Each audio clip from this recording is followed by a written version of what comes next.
लेकिन अभिनव के मन से वो शक अभी तक दूर नहीं हुआ था जो उसे अर्जुन पर हो गया था। इसी वक्त स्टेज की ओर पहुंचकर अर्जुन ने माइक उठा लिया और एक अनाउंसमेंट शुरू कर दी। वेलकम एवरीवन, अब हम ऑफिशियली जिम को स्टार्ट करने जा रहे हैं। तो आप में से कौन कौन इंटरेस्टेड है वॉलंटियर करके इन नई मशीन्स को ट्राई आउट करने के लिए? हम लोग भी वॉलंटियर कर रहे हैं ना? चाहत ने अभिनव की ओर देखकर फुसफुसाया। हाँ बिल्कुल, इसीलिए तो यहाँ पर आए हैं। पूरा दिन थोड़ी ना उस शाम के सामने एक्टिंग करते बैठेंगे, अभिनव ने मुस्कुराते हुए कहा। चाहत भी हंसते हुए अभिनव के साथ भीड़ में से आगे की ओर निकल गई। उनके साथ 3 लड़के और 2 लड़कियां भी वॉलंटियरिंग के लिए आगे आ गई। अभिनव और चाहत को मिला के अभी सिर्फ 4 लड़के और 3 लड़कियां ही हुई थी। इस पर अर्जुन ने कहा, हमें टोटल 5 लड़के और 5 लड़कियां चाहिए। कपड़ों की चिंता मत कीजिए और वर्कआउट भी बहुत लाइट होने वाला है। कम ऑन गाइस, शर्माना क्यों? कुछ सेकंड्स के बाद भीड़ से 2 और लड़कियां और एक लड़का आगे आ गए, जिससे अर्जुन का टारगेट पूरा हो गया। Very nice, thank you so much guys for volunteering. आप लोग अब ड्रेसिंग रूम में जाकर अपना आउटफिट चेंज कर सकते हैं, जहां पर कई तरह के स्पोर्ट्स आउटफिट अलग अलग साइजेस में आपके लिए रेडी हैं। सारे लड़के प्लीज लेफ्ट की ओर जाइए और लड़कियां राइट की ओर। अर्जुन की अनाउंसमेंट खत्म होते ही सभी वॉलंटियर्स लेफ्ट और राइट की ओर जाने लगे और हॉल में मोटिवेशनल म्यूजिक भी बजना शुरू हो गया। माइक टेबल पर वापस रखकर अर्जुन उस आदमी से बात करने चला गया जो अभी अभी जिम के उस हॉल में एंटर हुआ था। यही वो आदमी था जो अभिनव की जैसी महंगी गाड़ी से उस इनॉग्रेशन में आया था। अभिनव के मन में फिर से यही ख्याल आने लगा था कि उसके जैसी गाड़ी लेकर इस जिम में और कौन आ सकता था। इसी वक्त चाहत उसके सामने चुटकी बजाकर उसे उसके ख्यालों से बाहर ले आई। चलो एक गेम खेलते हैं, चाहत ने कहा और फिर नोटिस किया कि अभिनव अर्जुन की ओर देखे जा रहा था। तुम वहां क्या देख रहे हो?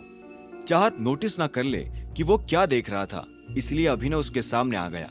हाँ, तुम कौन सा गेम खेलने की बात कर रही थी? ड्रेसिंग रूम से जो भी लेट निकलेगा लंच उसकी तरफ से। चैलेंज शुरू करते ही चाहत राइट वाले ड्रेसिंग रूम की ओर भाग गई। अभिनव ने भी चैलेंज एक्सेप्ट किया और वो गोली की तरफ भागकर लेफ्ट वाले ड्रेसिंग रूम की ओर चला गया। ड्रेसिंग रूम में घुसते ही अभिनव ने देखा कि बाकी सभी लड़के ऑलरेडी कपड़े चेंज करके बाहर निकल रहे थे। अंदर घुसकर उसने देखा कि जिम वालों ने सारा खर्चा सिर्फ इंटीरियर बनाने में ही कर दिया था और ड्रेसिंग रूम की साइज पर जरा भी ध्यान नहीं दिया था। 4 खुले लॉकर्स के पास से गुजरते हुए वो चौथे लॉकर के पास आ गया।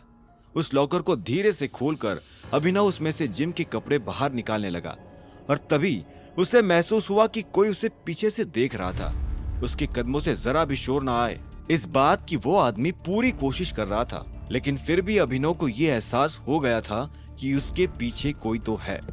लॉकर से कपड़े बाहर निकालकर अभिनव तुरंत ही उस इंसान को देखने के लिए पलट गया, लेकिन उसके पीछे कोई भी नहीं था।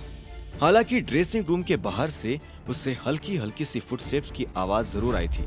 अपने कपड़े बदलकर जब अभिनव वहां से बाहर निकला तो उसने देखा कि श्याम दबे पैर ड्रेसिंग रूम के लंबे कॉरिडोर से बाहर निकल रहा था। अभिनव को यह नजारा देखकर थोड़ा शक हुआ, पर वो इस बारे में चाहत को नहीं बताना चाहता था, नहीं तो वो टेंशन में आ सकती थी। वो चुपचाप बाहर आ गया और जिम के मोटिवेटेड माहौल के बीच हर तरह की मशीन से एक्सरसाइज करने में बिजी हो गया। कुछ घंटों तक एक्सरसाइज करने के बाद ही चाहत उसके पास आ गई। तुम अभी तक एक्सरसाइज में लगे हो? मेरी तो हालत टाइट हो गई है, अभिनव ने मुस्कुराते हुए जवाब दिया। मुझे पता है, मैं ही लेट आया हूँ और मुझे लंच के पैसे देने पड़ेंगे, इसलिए आज यहाँ से जाऊंगा ही नहीं। चाहत ने आह भरी और एक थकी हुई आवाज में हार मान ली। ठीक है बाबा, मैं दे दूंगी पैसे लंच के, अभी प्लीज यहाँ से चलो, बहुत भूख लग रही है। एक लास्ट सेट। अभिनव अपनी लास्ट एक्सरसाइज के लिए पूरा जोर लगाने लगा और खत्म हो जाने पर तुरंत ही उठ गया। ड्रेसिंग रूम में जाकर फिर से नॉर्मल कपड़े पहनकर अभिनव बाहर आ गया और चाहत के साथ अपनी गाड़ी में जाकर बैठ गया। उसने ये भी नोटिस किया कि उसके जैसी ही गाड़ी जो पहले बगल में खड़ी थी अब वहां से जा चुकी थी। चाहत ने भी ये बात नोटिस कर ली। जो कार यहाँ पर खड़ी थी कितनी मस्त थी ना? अभिनव का दिल फिर से धड़कने लगा। उसे महसूस हुआ कि अब चाहत फिर से उस गाड़ी को लेकर कुछ न कुछ सवाल करेगी, इसलिए उसने बात पलटने की कोशिश करी। तुम वो छोड़ो, ये बताओ कौन से रेस्टोरेंट में जाना है? चाहत ने अभिनव की ओर देखा पर वो कुछ डिसाइड नहीं कर पाई।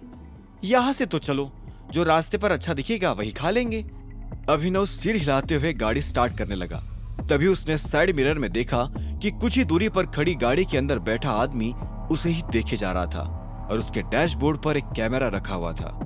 कैमरा देखते ही अभिनव हैरान हो गया। आगे की कहानी जानने के लिए देखें अगला एपिसोड सिर्फ पॉकेट एफएम के यूट्यूब चैनल पर, और द रिटर्न ऑफ टाइगर के सारे एपिसोड्स को सुनने के लिए डिस्क्रिप्शन में दी लिंक से डाउनलोड करें पॉकेट एफएम ऐप।